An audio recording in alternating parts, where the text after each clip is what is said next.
Out now. Hindi ko sinasabi na, eto na ako, buo na ako, perfect na ako. Hindi maganda yung ganun eh. Nitong linggo, sa 40th Box Office Entertainment Awards, nataunang ipinamamahagi ng Guillermo Mendoza Memorial Scholarship Foundation Incorporated. Tinanggap ni Marian Rivera at Dingdong Dantes ang karangalan bilang Most Phenomenal Love Team. Kasi para sa amin, phenomenal din itong nangyari talaga sa amin. Especially last year, sobrang daming blessings ang dumating. Sobrang dami namin tao nakilala dahil dito, daming mga taong na-meet. At maraming mga bagong bagay na magagandang nangyari dahil dito. So, kaya nung binigyan pa kami ng parangal na ganito, mas naging special pa sa lalo. Diba? Mas nagkaroon ng saysay. Laking pasasalamat ko rin talaga sa GMA dahil hindi ko rin matatanggap ang mga award na to kung hindi sila nagtiwala sa akin. Kaya, I'm proud to be Kapuso. Nitong Lunes naman, kasama si Marian sa unveiling ng cover ng Yes 100 Most Beautiful Stars of 2009. Si Marian ang cover ng third volume ng nasabing special issue ng Yes. Ang isang listahan ay laging subjective.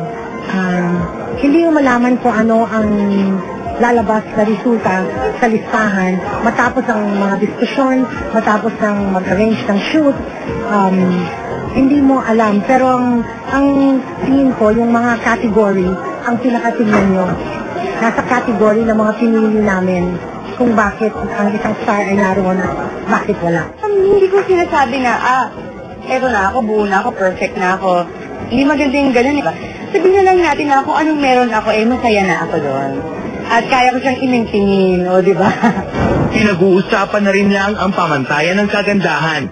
Ano kaya ang masasabi ni Marian na dating gumanap bilang Marimar sa pagkumpara sa kanila nang gaganap ngayon bilang Rosalinda na si Carla Abellana? Okay lang na i-compare. Bakit maganda naman si Carla? So okay lang. May kanya kaming proyekto na ibinibigay sa amin.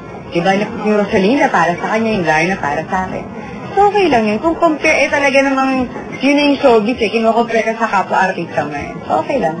At sa kanya namang pagganap bilang Darna, puspusa na raw ang paghahanda nito. At isa sa mga sumusuporta sa kanyang training ay ang dating ka-love team na si Dingdong Dantes. Magkasama na kami nag-gym. Tapos isa rin sa mga nagtuturo kung paano ko gagawin. Sa taping ng One Glamorous Night, ang 59th anniversary presentation ng GMA na mapapanood bukas sa SNBO. Marami raw ang nakarinig na honey ang tawagan ng dalawa. Ay, hindi totoo yan. Ano? Secret!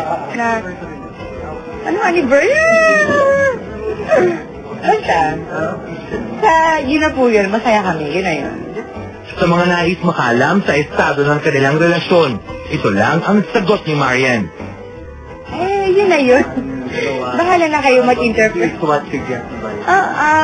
Siguro ganun na nga yun, di ba? Hindi na kailangan elaborate. Basta ang importante, masaya kami at may kanya-kanya kaming career na sinusuportahan namin na ito.